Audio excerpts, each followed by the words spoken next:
Let's be real. In today's society, building credit is an unavoidable reality of life.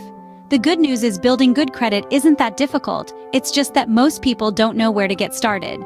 In today's video, we are going to explore how to start building credit immediately and lay a foundation for building credit successfully in the future. So let's get started. Did you know that reporting rent and utility payments can help establish or build credit? Most people don't know that your utility companies, cell phone providers, and even landlords usually don't report to your credit unless you make a mistake. So you absorb all the risk with none of the reward. However, we can change this to your favor. It might seem strange, but these everyday payments can significantly contribute to your credit history. You see, credit bureaus are interested in consistent and timely payments. And, let's face it, what's more consistent than our monthly rent and utility bills? But how do you report these payments to credit bureaus? Well, not all landlords or utility companies report these payments automatically. In such cases, you can use a rent reporting service. These services take your payment history and send it to the credit bureaus. And if your utility company doesn't report payments, you can request them to do so or use a similar service. Remember, the key here is consistency. Regularly paying your bills on time can show potential lenders that you're reliable, and this trust can open the door to better financial opportunities down the line. So don't overlook your rent and utility payments. They can play a significant role in your credit building journey. Before we continue, please smash the subscribe button for all the latest personal finance tips and tricks. The more informed you are, the more prosperous you will be. Now back to building credit. Perhaps the most important step in building good credit is making on-time bill payments. When it comes to boosting your credit score, punctuality is paramount. Every timely payment you make, be it for credit cards, utilities, rent, or student loans, contributes to building a positive credit history. This is because your payment history accounts for a significant portion of your credit score. Let's break this down a little further. Your payment history isn't just about credit card bills. It includes a variety of bills such as utilities, rent, and even student loans. The more diverse the types of credit, the better it is for your credit profile. This diversity shows lenders that you're capable of managing different types of credit responsibly. Now you might be wondering, what happens if I miss a payment? Well, late or missed payments can have a negative impact on your credit score. Each late payment gets recorded on your credit report and can stay there for up to 7 years. This can make future lenders see you as a risk, potentially leading to higher interest rates or even loan denial. But here's the good news. If you've had a few late payments in the past, don't fret. While they do impact your credit score, their effect diminishes over time, especially if you establish a consistent pattern of making payments on time moving forward. And here's a pro tip. Set up automatic payments wherever possible. This way, you're less likely to forget a due date, and it also makes it easier to manage your finances. In the journey of credit building, remember that every payment counts. Every single on-time payment you make is a positive mark on your credit history, inching you closer to that stellar credit score.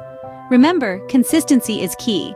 On-time bill payments are a crucial step in building and maintaining a good credit score. So keep your bills in check, your payments punctual, and watch your credit score climb. Now, let's talk about credit cards. They can be a powerful tool for building credit if used wisely. A credit card is a bit like a financial Swiss Army knife, packed with potential. But it's the way you utilize it that truly matters. One of the beneficial strategies you can adopt is becoming an authorized user on someone else's credit card. This can be a family member or a close friend who has a good credit history. As an authorized user, you can benefit from their positive credit behavior. However, remember that this is a two-way street. You must use this privilege responsibly to avoid impacting the primary cardholder's credit negatively. Alternatively, consider getting a secured credit card. These cards are backed by a cash deposit you make up front, which usually equals your credit limit. The beauty of a secured credit card is that it functions like a regular credit card, helping you build credit over time as you make on-time payments. Now, let's talk about credit utilization ratio. This is the amount of credit you're using compared to the amount of credit available to you. It's advisable to keep this ratio below 30%. So, if your credit limit is $1,000, try to spend less than $300. A lower credit utilization ratio signals to lenders that you can manage credit responsibly. And of course, the golden rule. Always make full, on-time payments. This doesn't just apply to credit cards, but to all your financial obligations. Late or missed payments can significantly hurt your credit score. So, while credit cards can seem daunting, they're an essential tool in your credit building journey when used responsibly. Our next topic is credit builder loans and personal loans with a cosigner. Let's start with credit builder loans. These are a unique type of loan designed, as the name suggests, to help you build or improve your credit. But how do they work? When you're approved for a credit builder loan, the lender doesn't give you the money up front. Instead, the loan amount is held in a bank account while you make payments. The lender reports your on-time payments to the 3 major credit bureaus, which can help to increase your credit score over time. Once you've paid off the loan, the money is released to you. It's a bit like a savings plan with a credit boost. On the other hand, personal loans with a cosigner can also be a beneficial way to boost your credit. A cosigner is someone who agrees to back your loan and make the payments if you can't. This can reassure lenders and make it easier for you to be approved for the loan. The key here is managing the loan correctly. This means making all your payments on time and in full. If you do, not only will you boost your own credit, but you'll also maintain the good credit of your cosigner. Remember, while these loans can be helpful tools, they should be used responsibly. Credit builder loans should not be seen as extra cash, but as a tool for improvement. And when it comes to co-signed personal loans, understand that someone else's credit is on the line, so it's important to respect that commitment. These types of loans can be a great way to build credit, especially if you're starting from scratch. They offer a structured way to make consistent payments, and over time, this can lead to a stronger credit profile.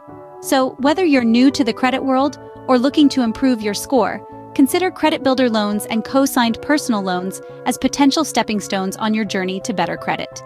Finally, let's talk about tracking your credit and building good financial habits.